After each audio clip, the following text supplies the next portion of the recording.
हमारे व्यस्त जीवन में ईश्वर की आवाज़। हमारा जीवन एक नदी की तरह है जो पल पल बहते हुए समुंदर की ओर गति करती है। हमारा जीवन उगते हुए सूरज की तरह है जो उगने के बाद प्रतिपल डूबने की ओर गति कर रही है। हम क्या करें कि हमारी इस छोटी सी जीवन यात्रा को सुंदर बनाएं, सुखद बनाएं, आनंदमय बनाएं।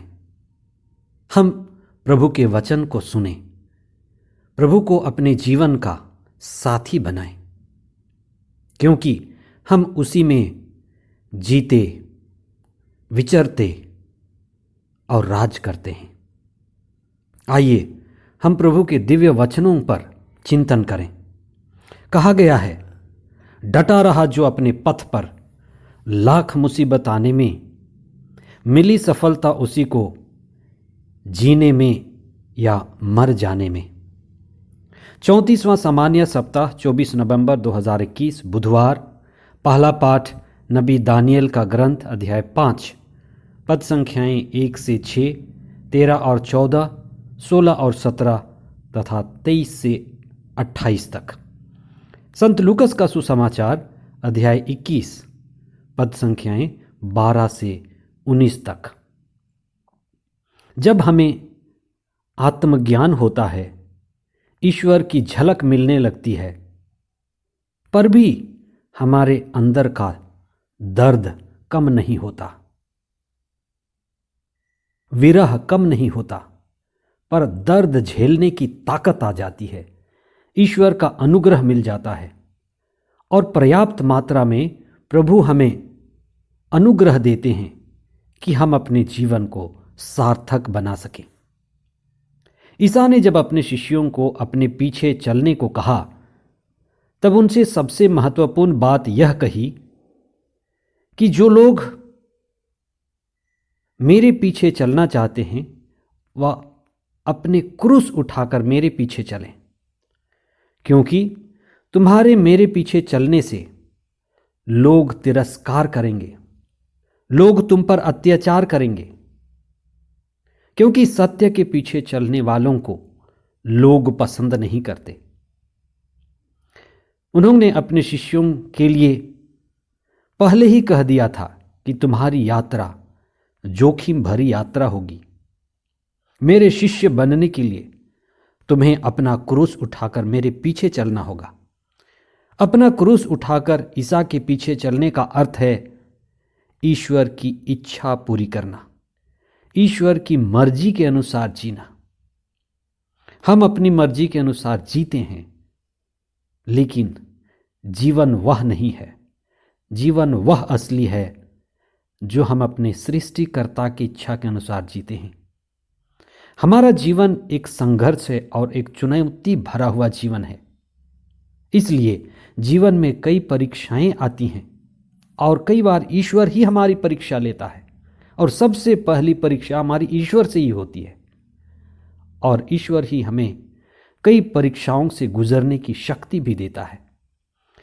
कठिनाइयां इतनी कि कभी लगे कि मैं आग से होकर गुजर रहा हूं, कठिनाइयां इतनी कि लगे कि मैं लाल समुंदर पार कर रहा हूं, पानी में डूब जाऊंगा। कितनी बार ऐसी नौबतें आईं, लेकिन ईश्वर हमारे साथ है। इम्मानुएल उसका नाम है। विरोधियों, अत्याचारियों और कठिन परिस्थितियों में हम अपने जीवन को कैसे आगे ले चलें, हमें प्रभु की ओर नज़र रखना है, और वो हमें अपनी आत्मा के द्वारा शक्ति और बल प्रदान करेंगे। प्रभु ईसा को स्वयं अपने विरोधियों और अत्याचारियों का सामना करना पड़ा। इसलिए वे कहते हैं कि यदि उन्होंने घर के स्वामी को बेलजबूल कहा, भरा बुरा कहा, अपदूतग्रस्त कहा, तो इसमें कोई आश्चर्य नहीं कि तुम्हें भी वे भला बुरा कहेंगे, तुम पर भी वे अत्याचार करेंगे, क्योंकि ईश्वर से प्रेम करने वाले को अत्याचार झेलना ही पड़ता है। ईसा मसीह के बाद लगभग 300 साल तक लगातार नवीन पंथी ईसा के भक्तों पर, घोर अत्याचार और सतावटें आई, लाखों लोग अपने विश्वास के कारण शहीद भी हुए। इसीलिए कहा जाता है कि ईसा के बाद पेतरुस, पौलुस और लगभग सभी शिष्यों को मृत्यु के घाट उतार दिया गया और वे सभी के सभी ईश्वर के जीवन का और अपने मृत्यु द्वारा ईश्वर का साक्ष्य देते रहे, दूसरों के लिए प्रार्थना करते रहे, दूसरों को क्षमा देते रहे। वे विश्वास में जिए और विश्वास में मरे। तो प्रभु में विश्वास में जीना और प्रभु में विश्वास में मर जाना, यही साक्ष्य है। साक्ष्य देने का अर्थ है अपने विश्वास में डटे रहना, चाहे कुछ भी हो जाए। आत्मा केंद्रित रहना, शरीर और मन से ऊपर उठना। जैसे प्रभु यीशु ने पिलातुस के सामने पिता ईश्वर का साक्ष्य दिया और कहा कि मेरा राज्य इस संसार का नहीं है, मैं इसलिए पैदा हुआ हूं कि मैं ईश्वर यानी सत्य के विषय में साक्ष्य दूं, सत्य के बारे में बताऊं। और जो सत्य का है, सत्य केंद्रित है, सत्यवादी है, सत्य पर रुचि रखता है, वह सत्य की सुनता है।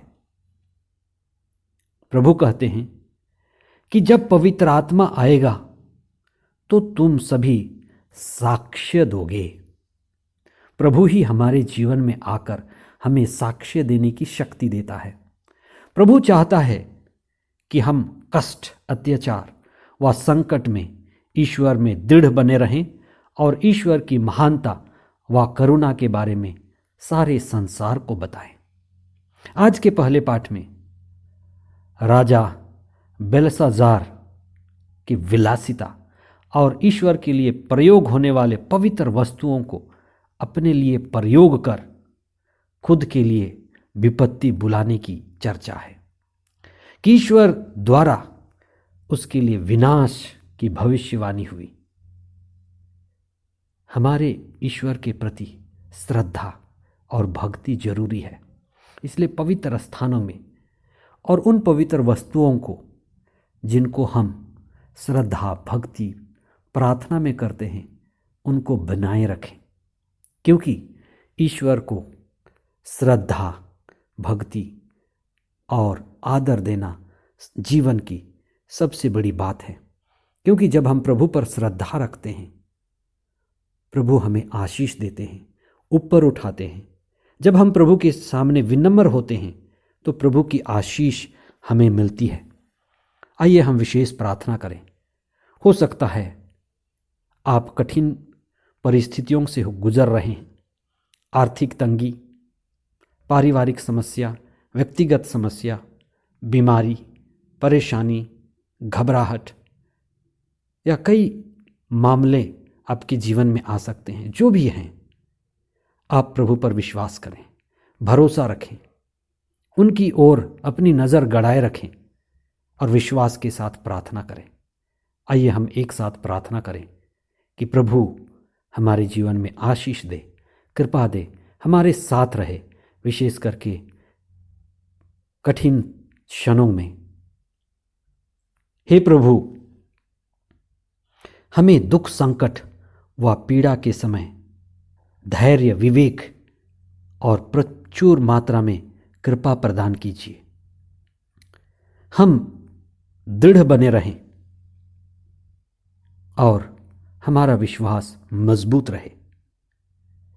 आप सदा हमारे साथ रहिए, हमें आशीर्वाद दीजिए और जो भी आप हमें देना चाहते हैं दीजिए। अगर हमें दुख देते हैं तो हमें दुख झेलने की शक्ति भी दीजिए, सामर्थ्य दीजिए, बल दीजिए और सदा हमारे साथ रहिए। विपत्ति के द्वारा हम मजबूत बने और आपकी कृपा हम पर बनी रहे। आपके पवित्र आत्मा की शक्ति और सामर्थ्य हम पर छाई रहे। ये प्रार्थना हम करते हैं हमारे प्रभु ख्रिस्त के द्वारा। आमीन।